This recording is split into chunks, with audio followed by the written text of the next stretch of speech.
서울 우승 후보 나오는 거 좀 불안하지 않아요? 저는 그것까지 보고 있어요. 너네 시즌 전에 우승 후보라고 호들갑 떨더니 골 좋다라고. 그러니까 지들이 올려쳐놓고 지들이 그럴 것 같아서 불안해요. 요즘. 이게 지금 서울을 놀리기 위한 지금 판을 깔아놓고 있다니까 지들끼리 열심히. 사실은 이게 진짜 우승 후보의 면모예요. 이거 어디다 찔러서 피가 나올 것 같아요. 이 스쿼드를 봤을 때 여기 좀 완벽에 가까운 스쿼드예요 지금. 내가 봤을 때 하나에서 지령을 내린 것 같아요. 우리가 지금 매스컴에서 우승 후보라고 하면은 선수들이 부담을 가지니까 만만한 서울 우승 후보로 설레발을 떨게 해가지고. 약간 쓱 빠져있어요. 저기. 그러니까 얘네가 진짜 우승 후보인데.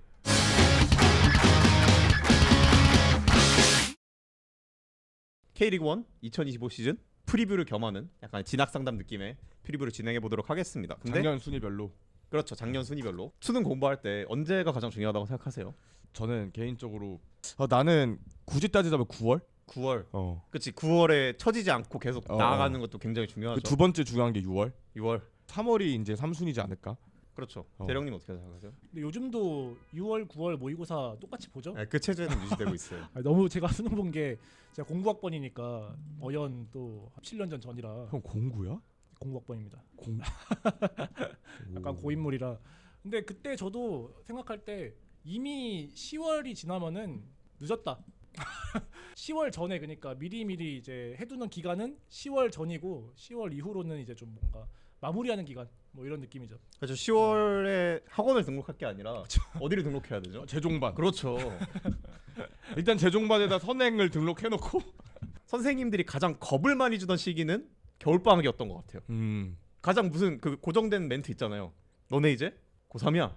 고2 겨울방학 넘어가면서 그만큼 고2에서 고3 넘어가는 겨울방학을 얼마나 슬기롭고 잘 지냈냐가 이 남은 1년 수능 레이스에 얼마나 심도한 영향을 끼칠지 우리가 선생님들이 많이 강조를 하시는데, 또 K리그도 어느 정도 수능과 비슷하다고 저희가 여러 차례 말씀을 했던 것처럼 K리그에서 슬기로운 겨울방학을 잘 보낸 팀이 장기 레이스에서 정말 유리한 고지를 선점할 수 있다, 이렇게 생각할 수 있을 것 같아요. 그래서 오늘은 K리그 팀들이 어떻게 겨울방학 보냈는지, 그리고 수능을 어떤 식으로, 수능을 어떤 마인드로 진단해 주시는 걸로. 알겠습니다. 예. 올해는 또 개강이 빨라가지고. 아, 저 2월 개강이라뇨. 정신없이 지내고 있는 팀들이 많은데, 약간 올 시즌에 이제 첫 진학 상담의 이제 핵심 과제는 그건 것 같아요. 공격수 과목을 잘 해결했느냐, 겨울 방학 동안. 그렇죠. 이 공격수 과목이 잘 해결되지 않은 팀들이 근데 또 이번 연도에 수능을 잘 볼 것이라고 평가받던 그 학생들이 몇 명 있단 말이에요. 그죠? 예를 들어 울산이라든지 서울이라든지. 그렇기 때문에 이 공격수 과목을 잘 못 봤지만 다른 과목에서 충분히 이제 좋은 그 대안을 갖고 왔느냐, 이것도 좀 주목을 해봐야 될 것 같고. 그렇죠. 근데 울산은 근데 저희랑 고민이 결국 같잖아요. 울산도 여기도 결국에는 스트라이커의 방점을 찍어야 되는데 저희와 똑같은 고민을 안고 있는 팀이라고 보이고, 근데 다른 포지션들 있잖아요. 특히 라카바 같은 경우는 선수한테 들었는데 평이 굉장히 좋다고 해요. 네, 그래서 잘 데려왔다고 보이고. 라카바 뭔가 느낌이, 저 포지션도 그렇고 어제 뛰는 것도 약간 보니까 우리가 PTSD가 많이 올라오는 그런 유형의 선수 같긴 해요. 약간 로페즈나 이렇게 뭐 막 바코라던가 네, 뭐. 뭔가 서울의 PTSD를 많이 안겨준 윙어들이 있죠. 아, 그렇죠. 현대가에 딱 그런 유형인 것 같아서 뭔가 불안하긴 한데, 뭔가 약간 신명나게 뛰는 이런 뭔가 그런 분위기가 있어요. 느낌이 있어요. 일단 울산 같은 경우에는 지난 시즌에 비해서 혹은 그 여러 3핏을 달성하는 과정에 있어서 그 이전에 비교해서 정말 많은 스쿼드 변화가 있다고 볼 수 있을 것 같아요. 그러니까 울산이 사실 지금 근 몇 년 동안 첫째 형은 법대 가고 둘째 형은 의대 가고 넷째 차례가 왔어. 넷째한테 거는 기대감이 얼마나 크겠어요. 여기 이미 소문이 다 났단 말이에요. 임방원 감독 모셔갖고 어쨌든 꾸역꾸역 우승을 또 시켜놨잖아요. 물론 아시아 챔피언스리그랑 이제 리그에 조금 더 집중을 한 모양은 있었던 것 같아. 근데 올해 어쨌든 좀 체력적으로 젊은 선수들을 수혈해서 세대 교체를 했다고 하지만 내가 느끼기에는 약간 좀 잘할까? 이런 싶은 마음이 있는 거야. 왜냐면 울산도 올해 굉장히 또 우승 후보로서 올 시즌 수능 1등이라고 평가를 받는 정식 파이터로서 모든 선생님들의 총애를 받는 전국 1등이라고 평가를 받지만, 그 이명재 선수 나간 자리는 되게 잘 메꿨지만 그 외의 자리들을 보면은 사실 이프가 붙는 포지션들이 좀 있어요. 특히 오른쪽 센터백, 서명관, 그리고 오른쪽 풀백 윤종규. 그러니까 이 수비 라인에서도 약간의 이프가 좀 붙어있긴 하지. 제일 중요한 거는 공격수.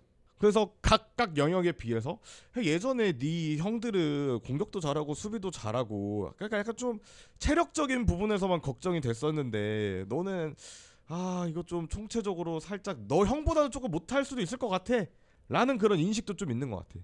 물론 공부 잘하겠지. 울시 집안 자손인데 공부 잘할 것 같은데 약간 좀 선생님은 걱정이 되는 마음이 있네. 약간 요런 생각을 할 수밖에 없는 것 같아요 저는. 아무튼 이게 공부법을 이제 새로운 이제 방식으로 바꾼 거잖아요. 이제 약간 좀 영한 방법으로 바꾼 건데 아무튼 이제 검증된 이제 공부법이었고 전에는 이제 새로운 걸 시도하는 상황이다 보니까 확실히 물음표가 붙을 수밖에 없기는 하고 특히 이제 울산이 리그 내에서 자국 선수를 영입할 때는 결국에는 뭐 전북이나 서울 같은 우승 경쟁 팀들 외의 팀들에서 영입할 수밖에 없잖아요. 그러면 그 안에서 영입하는 게 사실 뭐 한계가 있긴 있어요. 왜냐하면 좋은 선수들은 전북이나 뭐 서울이나 요즘은 뭐 더 많은 팀들이 주전으로 데리고 있고 NFS를 이제 딱 때려버리니까 그 상황에서 영입한 자원들인데 과연 이제 기존의 베테랑들을 얼마나 잘 메꿔줄 수 있느냐는 좀 봐야 된다. 산모를 조져도 조급해하지 말라는 말을 하고 싶긴 해요. 첫 합을 맞춰보는 거잖아 실전에서 이 스쿼드에 굉장히 많은 부분이 바뀌었단 말이죠. 물론 K리그를 주름 잡던 선수들이긴 한데 터질 수 있단 말이야. 그런 악재들이 터질 수 있지만 분명히 여름이 지나면 파워 그래프가 확 올라오는 시점이 올 거다.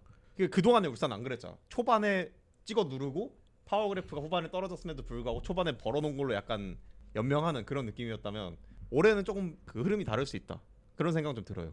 나도 좀 공감하는 게 어쨌든 김판곤 감독님의 축구를 지켜보면 홍명보 감독님은 좀 다른 느낌이잖아요. 그렇죠. 근데 이게 이제 어쨌든 김판곤의 색채 입히는 첫 해이기 때문에 나는 과연 이게 어느 정도로 작용할지 모일지 도일지가 좀 궁금하다. 뭐 아니면 도라는 말이면 정확할 것 같아. 왜냐면 이런 식으로 공격적으로 젊은 선수들을 막 데려왔던 팀이 몇 년 전에 K리그 하나 더 있어요.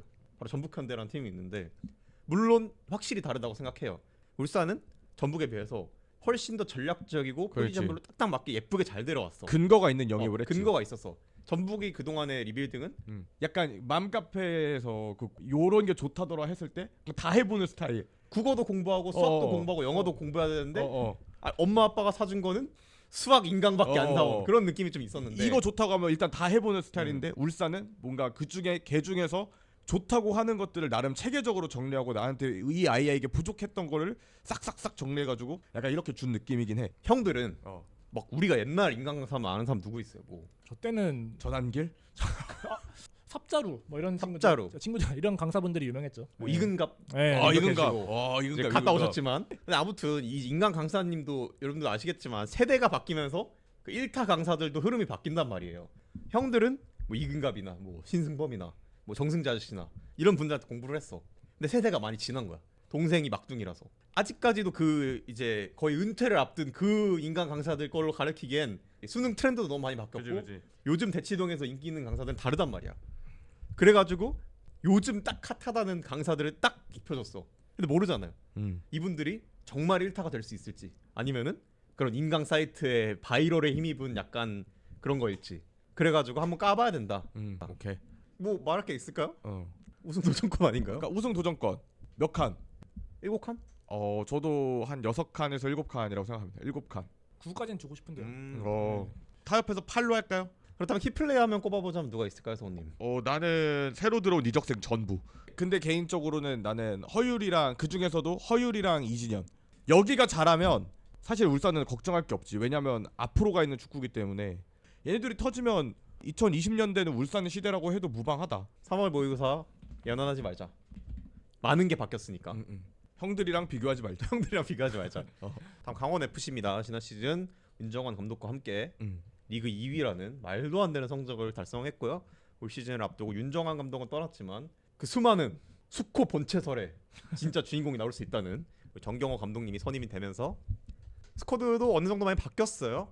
그 시즌 예상하시는 분들이 두 가지 트렌드가 있는 것 같아요. 강원을 과소평가하고 서울을 너무 올려치기 하는 것 같아요. 그러니까 어쨌든 작년에 2등이라는 성과를 낸 팀이고 올해 나쁘지 않은 보강까지 이뤄냈는데 강원 상세도 안 넣는 사람들이 좀 많더라고.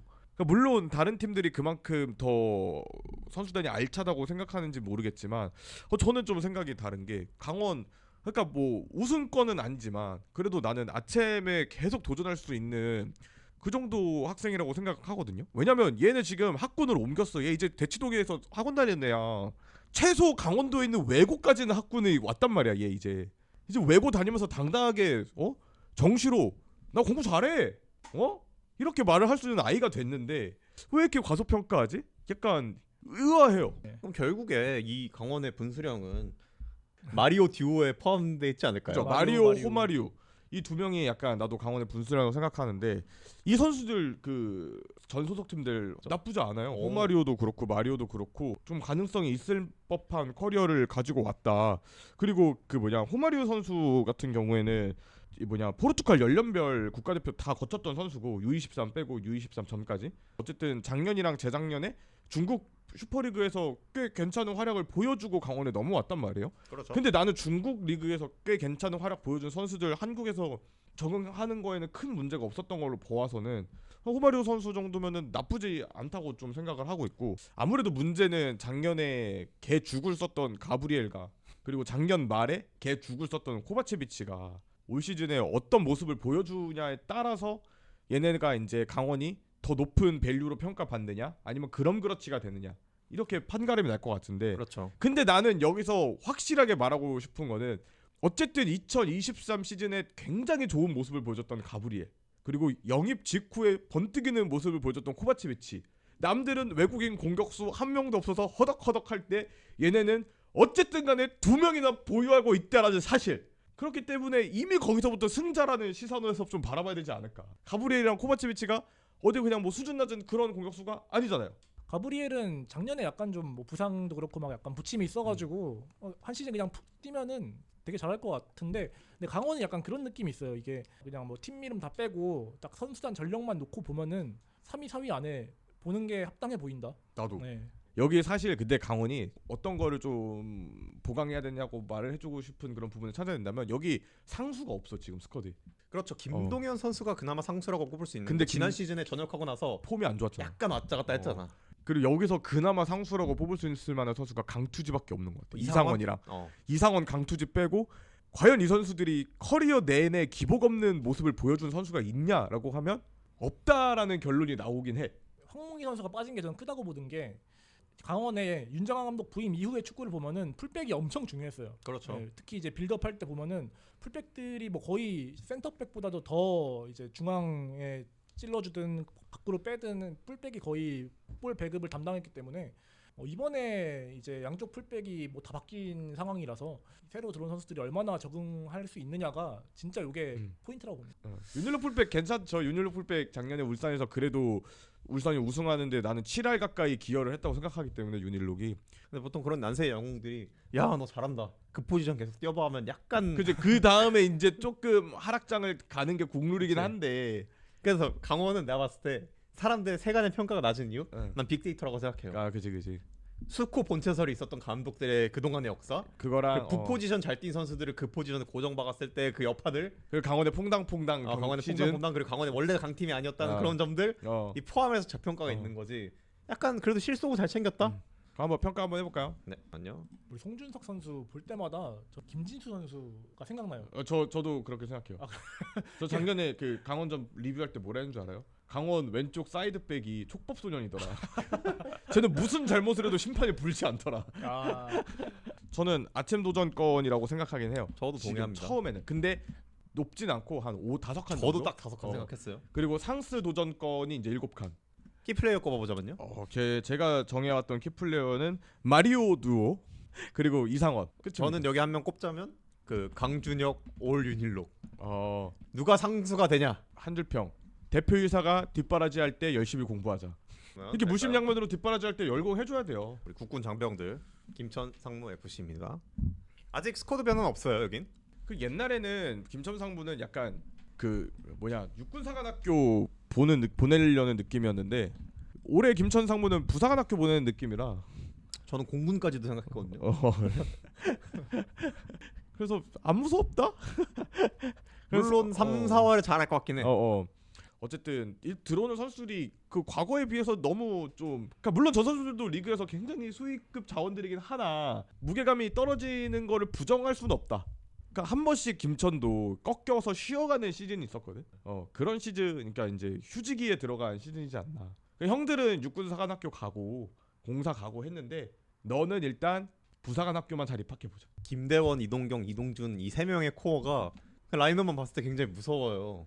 실제로 경기장에 보면 굉장히 위협적이야. 근데 지난 시즌 말미에 중계로 봤을 때는 생각만큼의 실속은 안 나오는 것 같은 느낌? 이동준 선수가 좀 올라와야겠던데. 아, 그쵸. 뭔가 그 입대 전도 그렇고 약간 좀 독일에서 갔다 온 이후로 좀 아쉽죠. 독일 갔다 온 이후로 진짜 네. 확 꺾인 느낌이라. 옛날 이동준은 진짜 막을 수 없는 오토바이 같은 느낌이었어. 막으면 PK 주고 안 막으면 뚫리고. 사람이. 근데 시즌 초에는 분명히 잘할 거야. 왜냐면 지금 멤버들이 네. 굉장히 좋기 때문에. 김천 상무 같은 경우에는 어디로 보면 될까요? 상수 도전권? 저는 중위권. 저 한 6칸? 네. 6칸?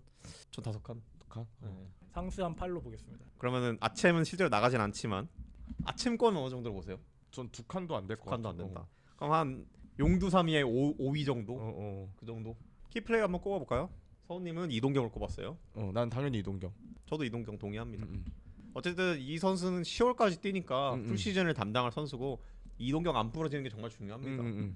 한 줄 평 해보자면 뭐 올해는 부사관 학교로 진학하자. 말도 많고 탈도 많은 우리 FC 서울입니다. 이게 어딜 봐서 1위를 다툴 스쿼드입니까 이게? 서울 우승 후보 나오는 거 좀 불안하지 않아요?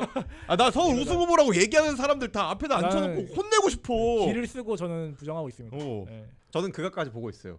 너네 시즌 전에 우승 후보라고 호들갑 떨더니 골 좋다라고. 그러니까 지들이 올려쳐놓고 지들이 그럴 것 같아서 불안해요. 요즘. 이게 지금 서울을 놀리기 위한 지금 판을 깔아놓고 있다니까. 지들끼리 열심히 우리끼리도 시시하려고 하는데 막 장작을 갖고 와가지고 막 장작을 막 떼면서 야 서울아 너네 우승권이라니까 하면서 이렇게 막 바람을 막 이렇게 막 풀무지를 막 하고 있어 지금. 근데 그리고 네 말대로 마지막에 돼가지고 이제 뭐라 되는 줄 알아? 우리가 이제 우승 못하잖아. 야 서울 니네 뭐 우승한다고 설레발 치더니 저희가 언제 우승한다고 했어? 니네가 우승권이라고 했지. 근데 이거 징징이 아니라 진짜 이거 뭐 탄팀 팬들이 보면은 막 댓글에 막 서울이 뭔데 막 그러냐라고 하시는데 니들이 우승권이라며. 우승한다고 선언해도 지랄, 우승 못한다고 선언해도 지랄. 올해는 그래도 확실하게 보이는 약점이 존재한다. 뭐 많은 팬분들이 지적해 주시는 원톱 스트라이커 이거 진짜 큽니다. 생각보다 진짜 커요. 우리가 해외 축구만 봐서 눈 높아진 사람들이 야 그러면은 스위칭 잘 돌려가지고 이선이 득점 메꿔주면 되지 않냐. 우리 이선을 보세요. 저희 골 넣을 수 있을 것 같습니까 쟤네들이? 일단 서울 같은 경우는 겨울 이적 시장을 어느 정도 슬기롭게 보냈다고 해도 저는 나쁘지 않을 것 같아요. 너무 잘 보냈지. 네. 자린고비의 정석이었다. 저희가 우승 후보 아니라고 막 이렇게 막 선사를 치지만 그래도 우리가 할 수 있는 말은 올해는 기대가 정말 많이 되긴 한다라는 말이거든요. 그러니까 이제 집을 딱 놀러 갔는데 너 집 진짜 잘 꾸몄다. 가구 어디서 샀어? 아니야 나 다 이케아에서 샀어. 이걸 이케아에서 샀다고? 다 얼마 들었어? 당근으로 사가지고 그냥 나눔 받았어. 눈을 떠보니까 집이 잘 꾸며져 있어. 분명히 3년 전까지 풍비박산 집안이었거든요. 네. 3년 동안 그렇게 차곡차곡 하더니 집이 잘 꾸며져 있어요 지금. 네. 놀랍게도. 나는 FU 서울 지금 약간 걱정되는 건 단벌 신사 같아. 그러니까 물론 진짜 멋있는 슈트를 지금 입고 있는데 이 슈트가 이제 없어지면 옷장에 옷이 없는 거지. 얼룩이라도 묻어서 다음날 옷 자켓을 이제 갈아입어야 되면 옷장을 딱 열어봤는데 유니클로인 거야. 윌리안 클로. 그다음에 승모 세컨즈. 정한민 H&M. 그런 느낌인 거야. 그러니까 결국에 이제 주전급들이랑 1.5군이랑 이제 좀 이 로테이션 자원이랑 좀 갭이 좀 크다. 이게 그렇죠. 난 좀 걱정되는 거지. 근데 사실 더블 스쿼드가 그 주전과 준주전의 차이가 정말 간극이 좁은 더블 스쿼드를 갖고 있는 팀들이 역사적으로 우승을 했잖아. 울산이나 또 그 전에 더 오랫동안 왕조를 세웠던 전북이나 그런 간극이 좀 벌어지는 느낌은 든다. 왜냐면 김진수 선수 당장 부상을 입으면 안재민인데 사실 이시영이나. 그거 미지수야. 네. 오른쪽도 최준 선수 부상 입으면 이시영 조영강인데 미지수야. 지금 뎁스 중에서 괜찮은 건 센터백과 중앙 미드필더진밖에 없어. 윙포드도 문선민 선수나 이제 강주혁 선수 둘 중에 이제 좀 돌아가면서 폼이 안 좋으면 손승범이나 바토가 어느 정도 해줄지 몰라. 왼쪽도 마찬가지죠. 루카스 윌리안, 김진야, 정한민이에요. 루카스 윌리안 다음이 김진야, 정한민이에요. 루카스 윌리안 다음이 정확하게는 루카스 다음이 윌리안, 김진야, 정한민이에요. 근데 그 루카스마저도 사실 지금 우리가 완벽하게 적응을 해가지고 리그를 폭격하고 있냐? 라고 하면 아니요. 글쎄 올 시다였거든. 그리고 조영욱 다음에 김신진이에요. 저희 지금 공격수가 조영욱 다음에 김신진이에요. 린다드 다음에 강성진이에요. 이게 단벌 신사라니까요 지금. 근데 우승이라고 얘기를 하는 거는 약간 좀 시기상조다. 근데 물론 꽤 괜찮은 공격수 한 12골 정도 보장해 줄 수 있는 외국인 공격수 한 명 오면 나도 이제 어디 가서 말하지. 이걸로 우승 못하면 김기동 졸장이다. 우리 아버지 알고 보니 되게 무능한 사람이었다. 이렇게 말할 수 있겠지. 그렇지. 근데 지금 당장은 조영욱 백업이 김신진, 링가드 백업이 강성진, 루카스 백업이 윌리안, 김진야, 정한민 이거를 봐야 된다는 거야. 겉에 있는 그 슈트가 아무리 명품일지라도 안에 있는 빤스가 너덜너덜한 도깨비 빤스면 좀 그렇지 않겠어요? 그리고 하나 더 얹어가지고 이제 김진수, 문선민, 정성원 다 좋은 영입인데 이한호 선수까지. 근데 김진수 선수는 아무튼 이제 부상에 대한 우려가 있을 수밖에 없어요. 왜냐하면 꽤 자주 다쳐왔기 때문에 그런 부분을 또 간과할 수 없고, 문선민 선수도 전북에서 결국에는 주전은 못했어요. 네, 그런 부분들을 생각하면은 근데 그 팀이랑 싸워야 되는 거잖아요. 우리는 그 전북이랑 싸워야 되는 거고 울산이랑 싸워야 되는 거라서 90분 다 잘 뛰어주고 해야 된다는 전제가 또 필요하다라는 생각은 일단 들고, 근데 결국에는 말씀하신 것처럼 톱이죠. 톱이 안 되면은 아무것도 될 것도 안 돼요. 알겠습니다. 서울 어디로 볼까요? 전 그래도 우승 도전권은 맞다. 도전권은 맞다. 이걸 부정하는 그치. 거는 이것도 빅틱이야. 그치. 근데 확실하게 막 1등에 적어놓는 게 나는 지금 굉장히 불쾌하고 걱정돼요. 그 관련 증거 자료들 다 없애버리고 싶어 지금. 그래도 이제 한 5칸 정도는 줄 수 있지 않을까. 저 딱 5칸. 아챔 도전권. 아침 도전권은 이거는 이제 9칸에서 8칸이죠 이제는. 그쵸. 아챔 못 가면 올해는 실패라고 봐야죠. 그 아침 못 간다고 하면은 이제 김규동 감독님께 굉장히 실망할 것 같아요. 그렇죠. 저는 근데 그건 좋아요. 선수들이 입에서 우승 나오고 이 말하면 안 되는데? 그 얘기 안 나오고 있잖아요 지금. 선수들이 우승 얘기 안 하잖아요. 안 하고 있다고 해야 돼. 아니야, 선수들 입에서 우승 얘기 나오고 있다는 헤드라인이 갑자기 떠올랐어. 그런 얘기 하면 안 돼. 네. 키플레이어 뽑아주면 누가 있을까요? 저는 올해 FA 서울 키플레이어는 정승원 선수, 저도 공감합니다. 그리고 조영욱, 김신진. 농담이고요. 김진수입니다. 이렇게 저도- 3명 저는. 그렇습니다. 저는 루카스까지 뽑고 루카스. 루카스 이 자리가 루카스가 못하면 답이 없어요. 그지 네, 이 자리는 루카스가 지난 시즌과 같아도 안 돼요. 지난 시즌보다 훨씬 잘해야지. 박호급으로 해야 됩니다. 네, 그렇지 않으면 이 자리는 진짜 대체자가 없습니다. 네. 다음 지난 시즌 굉장한 신드롬을 보여줬던 수원FC입니다. 내가 정말 김기동 감독님 다음으로 제가 좀 밀고 있는 감독님이 김은중 감독님이거든요. 어제도 우리랑 인연도 좀 있고, 그러기 위해서 제가 올해 좀 올려치고 있는 감독님이 황선홍 감독님이에요. 황선홍 감독이 대전을 떠나면 안 돼요 일단. 무슨 연관이 있죠? 대전을 떠나면 왠지 김은중 감독님이 대전에 가실 것 같아가지고. 그런 연관으로. 김기동 감독님 다음에 이제 김은중 감독님이 저희 팀에 오기 위해선 김은중 감독님이 대전에 가는 세계관을 막아야 됩니다. 그렇기 위해서는 황선홍 감독님이 항상 3, 4등의 성적을 오랫동안 유지해 주셔야 돼요. 한 세수 앞을 내다보는. 예. 그래가지고 김도구 감독님이 이제 더 큰 꿈을 위해서 국가대표 감독으로 영전을 하신다든지 그런 순간이 왔을 때 김은중 감독님에게 읍소를 해갖고 우리 팀을 모셔올 수 있게, 그러기 위해선 전북 거스프웨이 감독님도 한 준우승 정도 해주면서 좀 버텨주고, 약간 그런 아름다운 그림. 저 이 작년 2024년 스쿼드를 가지고 그 풍비박산난 집안을 어떻게든 이제 대들보 세워가고 주춧돌 개어가며, 궁궐 같은 집은 아니더라도 그래도 한 식구 누워 잘 수 있는 집 만들어놨는데 올해 또 뭐 했습니까? 와장창 해버렸잖아요. 아버지가 도박에 빠져가지고 1년에 한 번씩 집을 엎고 집을 다시 세워요 여기는. 아웃 보세요. 안명준, 강상윤, 한교원, 곽윤호 뭐 여기서 뭐 엄청 주전급 자원들이라고 할 만한 선수라고 하면 이제 뭐 군대 가는 박철호라든지 좀 꾸준히 경기 나왔던 선수들이라고 치면은, 근데 이제 또 그만큼 또 그런 비슷한 선수들을 또 이제 영입을 수혈을 해가지고 자리에 끼워서 착착착착 맞춰갖고 이제 또 한 시즌 어떻게 굴려요. 너무 신기해요. 내 상식선에서 이해를 할 수가 없어요 이 팀. 수원은 약간 어떤 느낌이냐면 있던 선수들 다 팔아 일단. 당근마켓 들어가서 공격수 검색한 다음에 분류 낮은 가격순 해가지고 그 중에 가성비 좋아 보이는 애들로 그 하트 많이 찍혀있는 선수 일단 데려와. 저는 근데 올해 만약에 김은중 감독님이 강등을 안 당하는 선에서 잘 이제 방어를 한다. 이 김은중 감독한테 당장 닥친 시련이 3년 후 얼마나 괴물 같은 감독을 만들어낼지 정말 기대가 된다. 혹은 모예스가 되거나 흑화해버리거나. 야, 계속 시련을 주면서 야 너 이것도 버텨 하는 느낌으로 그러니까 점점 해. 통나무가 점점 무거워지고 있어. 이정효 감독이랑 비슷하다니까. 근데 희한한 거 김은중 감독님은 미디어에 노출이 잘 안 돼. 왜? 독한 소리를 안 하니까. 근데 이거 지금 이제 그 수원 FC 같은 거 보면은 사실 이 스쿼드 봐봐요. 이게 어떻게 K리그 1 구단이에요.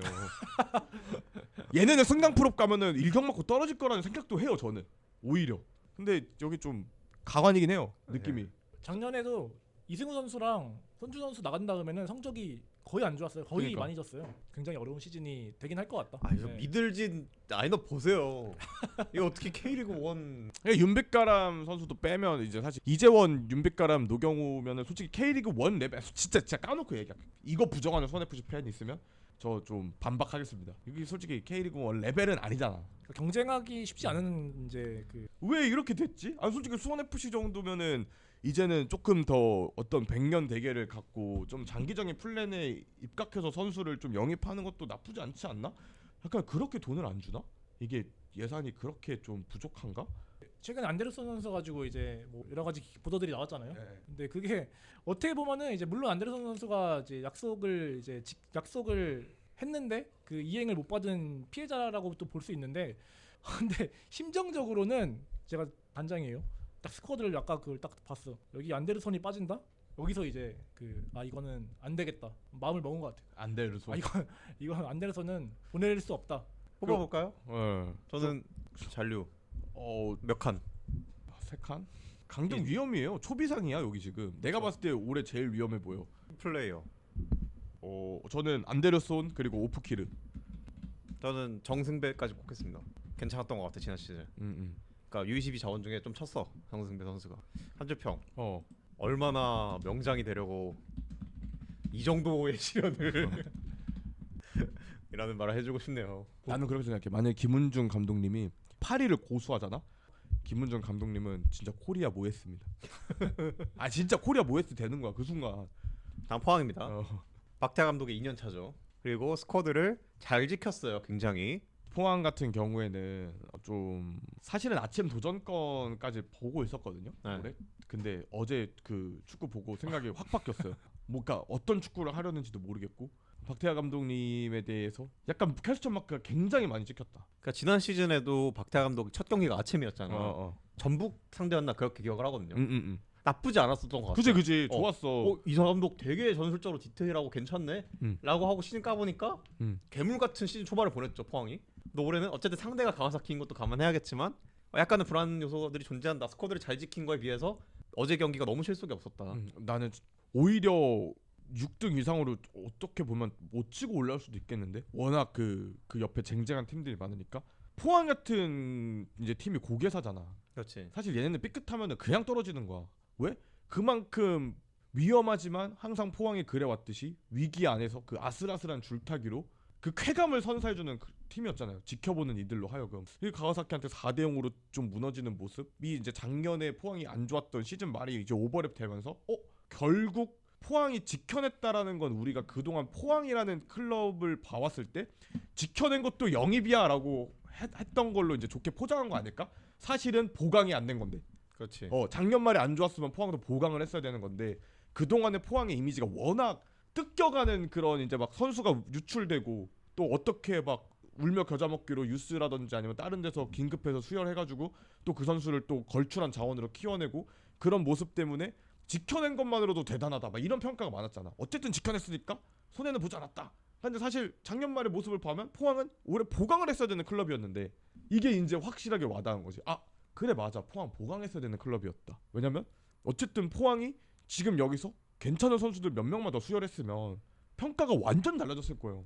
근데 어쨌든 사람들이 지금 포항을 되게 고평가하는 그런 시선이 어제 경기로 좀 많이 깨지지 않았을까? 아침 그 첫 경기긴 한 경기긴 하지만 작년 그 말에 시즌 말에 안 좋았던 때랑 너무 오버랩이 되면서 좀 많은 퀘스천 마크가 바뀌었어요. 사실 박태하 퀘스천 감독한테. 마크이자 변수가 좀 많아 보일 것 같다.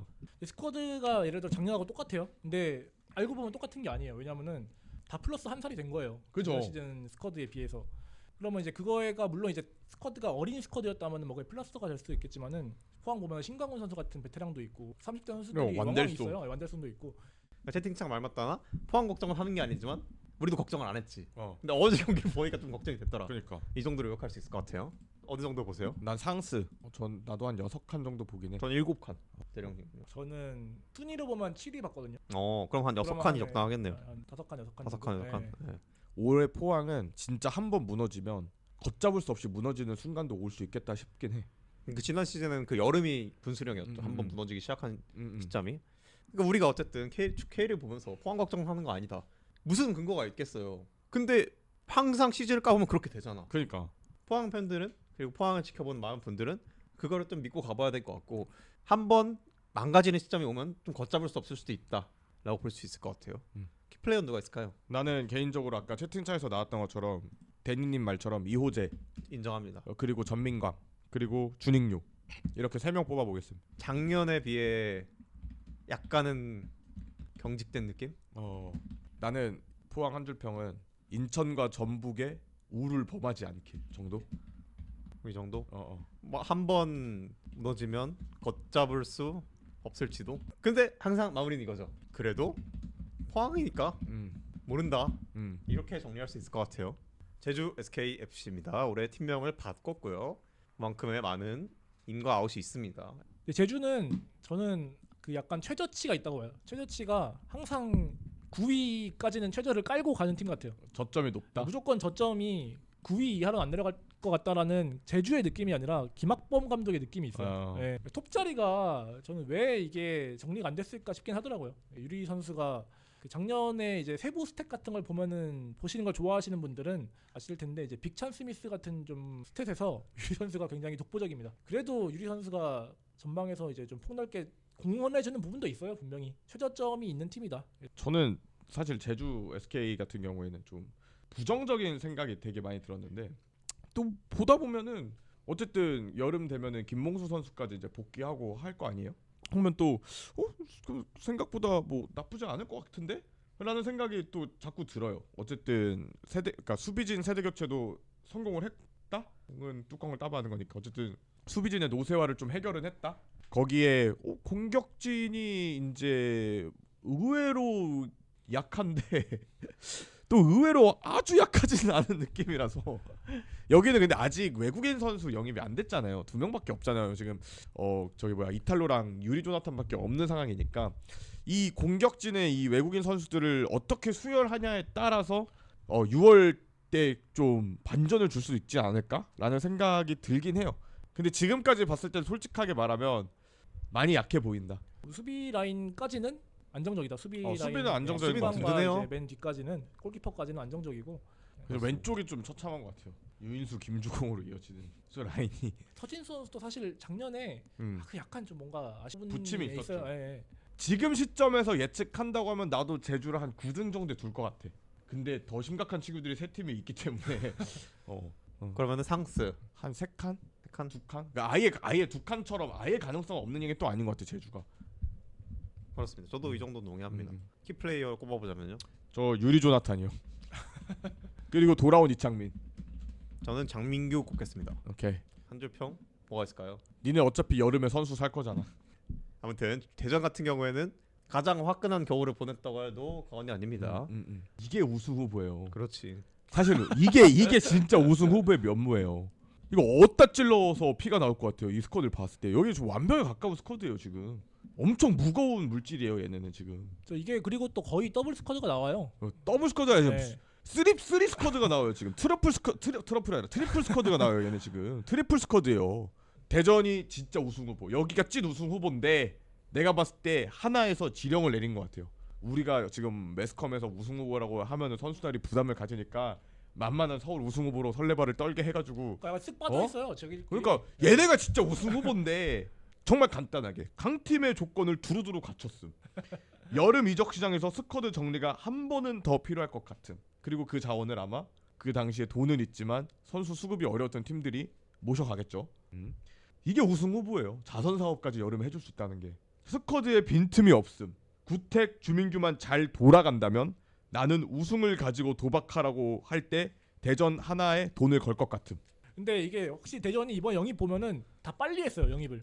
샷다 열리자마자 우서더서 들어가서 네, 블랙 해가지고 프라이데이 마냥 이렇게 싹 골라서 골라서 결제했어요. 담고 결제하고 나가가지고 지금은 이제 계속 그 다지기만 하고 있단 말이에요. 당근질하고 있죠, 계속. 그래서 이게 대전이 그런 걸 보면은 확실히 전력 강화도 미리미리 준비를 딱 해놓고 했다.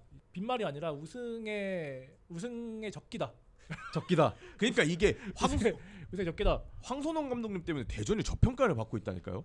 아 근데 그건 좀 우리가 만든 느낌이 있긴 있어. 그러니까 우리가 좀 그래가지고 지금 FC 서울이 우승 후보로 떠올라가는 거고 당하고 있는 거예요 지금. 지난 시즌부터의 황선호 다른 사람입니다. 아시안 게임을 우승하면서 버프를 받았는지. 약간 그런 요즘 네이버 웹툰에 유행하는 환생물 같은 거 아닐까? 환생선홍 이런 거 해가지고 황새선홍 말고 환생선홍 해가지고 지난 여름쯤에 갑자기 황선홍이 이제 자고 일어났는데 머릿속에 이 스테이터스 창이 갑자기 뜬 거야. 상태창이. 대전 하나 시티즌을 우승시키시오 이렇게 해가지고 선수들 위에 능력치가 다 보이는 거지 지금 황선홍 눈 위에는. 올림픽 대표팀에서 실패는 진짜 뭐 거의 역적급으로 욕을 먹었잖아요. 확실히 본인한테 전환점이 된 것 같아요. 내가 뭔가 바뀌어야겠다 하는 전환점이 된 것 같아요. 근데 만에 하나 변수를 꼽아보자면 주민규 구택. 그쵸. 저도 정확히 똑같이 생각합니다. 전성훈까지 포함해서. 근데 뭐 어쩌겠습니까?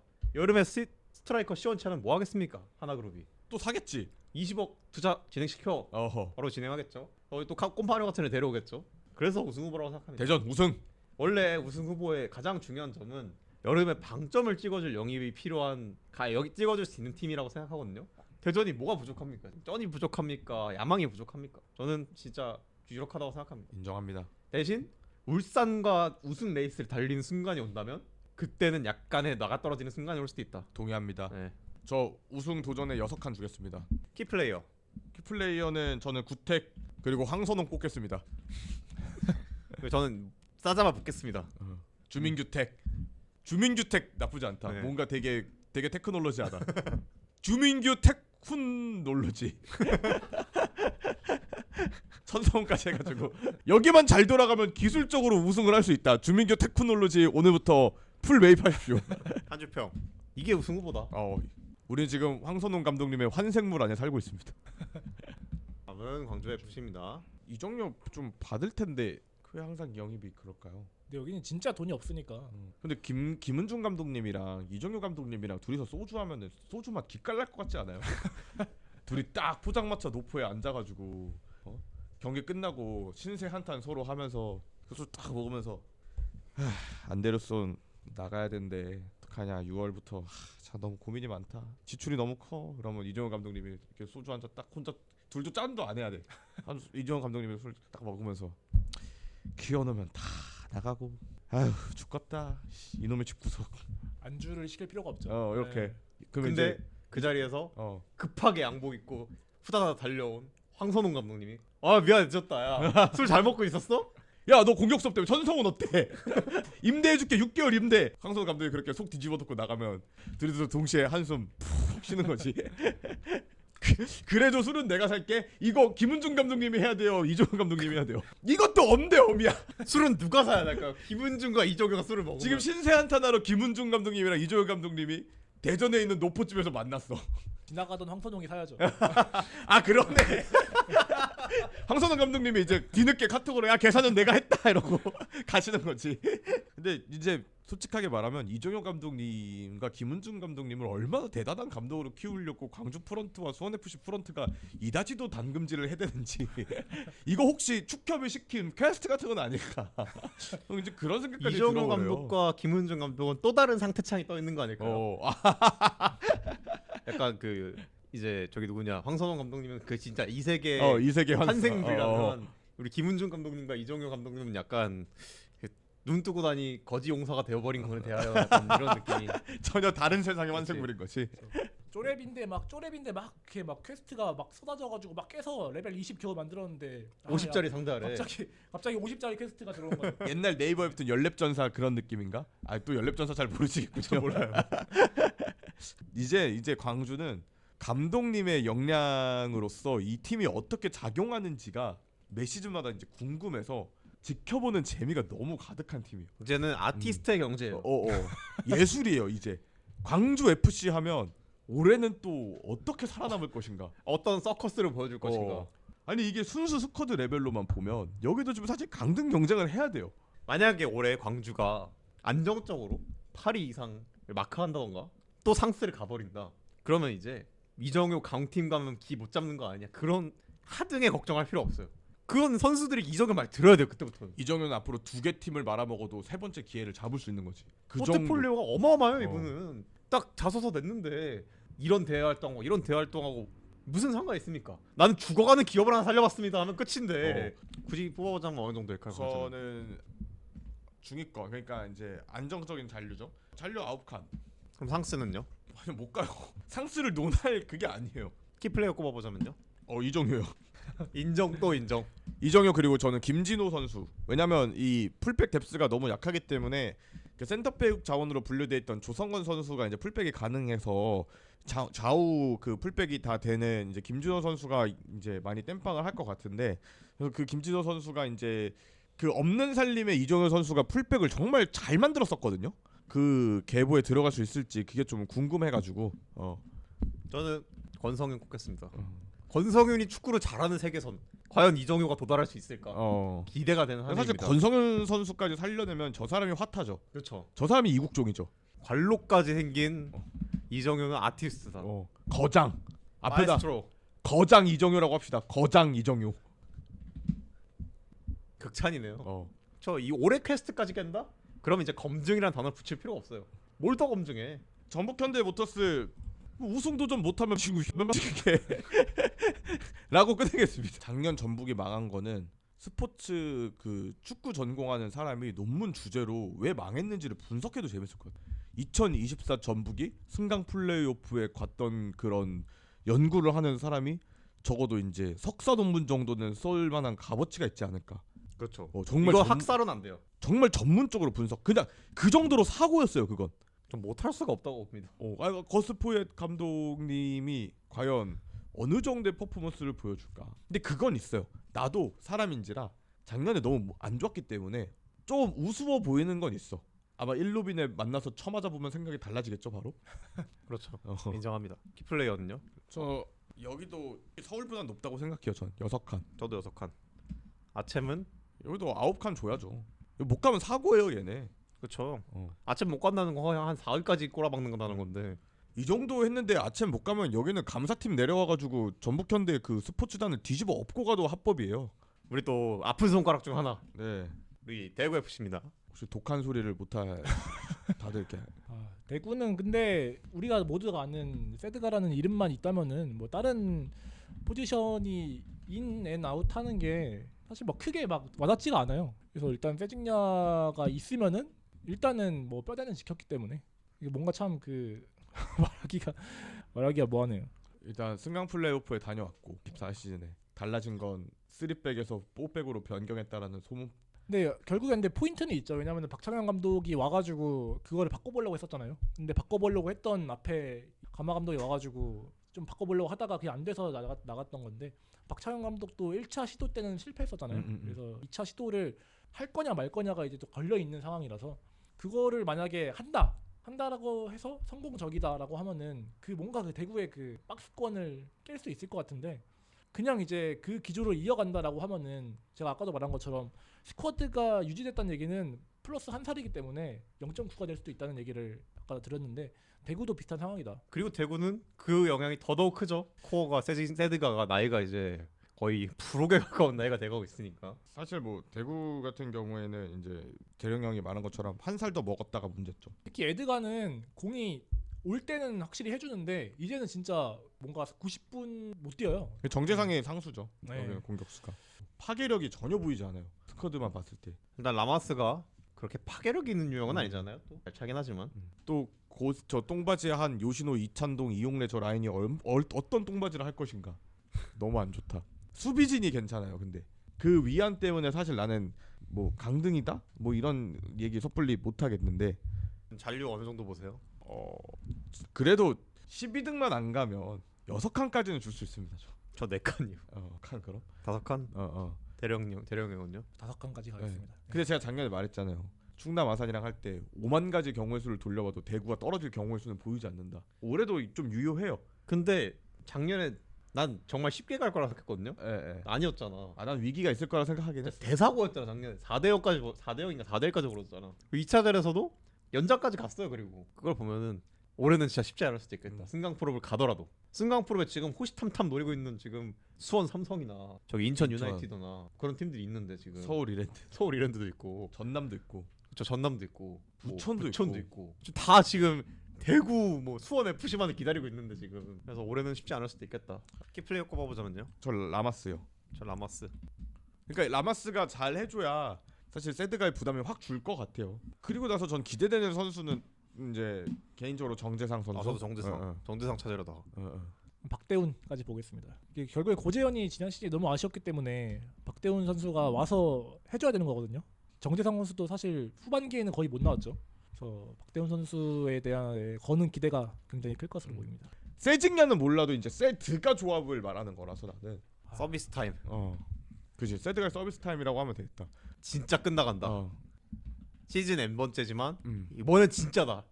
자, 마지막 순서입니다. FC 안양이고요. 안양 같은 경우에는 외국인 선수들 진짜 잘 치워 넣었어요. 에두아르도랑 이제 모따, 토마스 선수 들어왔잖아요. 이 선수들 커리어 보면 솔직히 K리그에서 좀 성공할 것 같은 느낌 좀 강하게 들지 않아요? 저도 커리어 봤을 때 괜찮았어요. 보통 이 정도면 그래도 중박 이상을 치는 그런 선수들 커리어를 갖고 왔고, 그리고 심지어 모따 선수는 작년에 득점왕이잖아요. 그리고 저기 공격형 미드필더에 있는 마테우스는 작년에 도움왕이었고, K리그 2에 이제 득점왕과 도움왕을 그대로 가지고 올라온 이제 팀이고, 그리고 아까 말했다시피 이제 저 에두아르도라든지 모따라든지 토마스라든지 에두아르도라든지 이 선수들의 그 야구까지 포함해가지고 이 선수들이 K리그 1에서도 저는 충분히 통할 만한 커리어와 실력을 갖고 있는 외국인 선수들이라고는 생각을 합니다.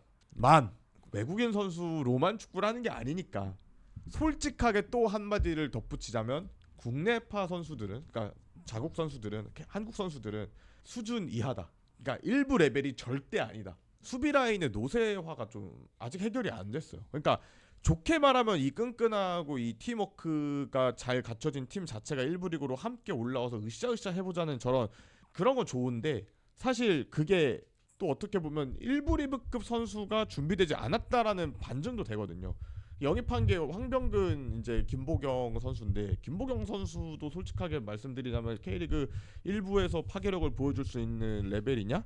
서비스 타임이 지났죠. 저도 이제 아니라고 좀 생각을 하는데, 황병근 선수 정도는 이제 뭐 골키퍼니까 거기는 뚜껑을 따봐야 알겠지만, 안양을 강등권에 넣는 사람들이 굉장히 많고 12등에 평가를 하는 사람들이 굉장히 많은 이유는 아무래도 작년 이제 승강 플레이오프에서 보여줬던 1부 리그와 2부 리그의 어쩔 수 없는 간극, 그 간극이 되게 크게 작용하는 것 같아요. 그리고 플러스 이 선수들이 대부분의 스쿼드에 있는 90% 이상의 1부 리그를 경험하지 않았음. 물론 2부에서는 그 본인들만의 그 이제 단합력으로 꾸준히 강한 모습으로 성장하는 모습을 보여줘서 완성을 하고 올라왔지만 보강이 안 됐다라는 거를 부정할 수는 없을 것 같아요. K리그 2에서 득점왕했던 외국인이 웬만하면 원에서도 통했어요. 그죠. 네. 그래서 말콩도 그랬었고. 네. 그래서 K리그 2에서 득점왕한 모따도 충분히 통할 거라고 보는데, 아까 말씀해주신 것처럼 국내 선수 보강이 단순히 뭐 스타 플레이어가 없어서가 아니라 뎁스 자체도 지금 너무 얇고, 영입한 선수 수도 뭐 지금 보시면 아시겠지만은 그렇게 많지 않잖아요. 그래서 이게 분명히 시즌 중후반 갈수록 좀 문제로 작용할 거로 보고, 더 문제는 외국인을 4명까지밖에 못 쓴다는 게 문제인 거죠. 네, 다 5명 다 주전급으로 보이는데 이제 선발로, 그러니까 동시에 그라운드에 나설 수 있는 선수는 4명까지다 보니까 한 명은 이제 벤치로 무조건 빠져야 되는 상황이고, 여기에서 분명히 딜레마가 있을 겁니다. 여름에 어떤 보강이 이루어질지 모르겠지만 시즌 초반에 돌풍을 일으키던가 뒤지게 쳐맞던가 둘 중에 하나일 것 같다. 이게 스쿼드 보면은 딱 두 번째 줄로 넘어가자마자 확 이제 이렇게 되는 느낌이 있어가지고 확실히 영향이 있을 겁니다. 뎁스가. 키플레이어죠. 저는 외국인 전부. 저도 외국인 전부. 순위는요? 잔류 6칸까지는 전 줄 수 있을 것 같아요. 대구보단 높다? 대구보단 높아 보여요. 저도. 근데 좀 비슷해. 대구랑 안양이나 뭐 비슷한 것 같은데, 그 확률 게임을 하자고 하면. 근데 고점이 안양이 더 높을 것 같은 느낌? 대구는 그치? 우리가 알던 그냥 그 맛일 것 같고. 저점은 대구가 더 높고, 그렇지. 곧 실링은 안양이 더 높을 것 같아. 안양 한번 터져버리면 여기까지 올라갈 수 있는데 대구는 터져봤자 얼마 정도 그런 느낌이 좀 있어가지고. 그런 느낌. 오케이. 그럼 이제 12개 팀 다 살펴본 거죠.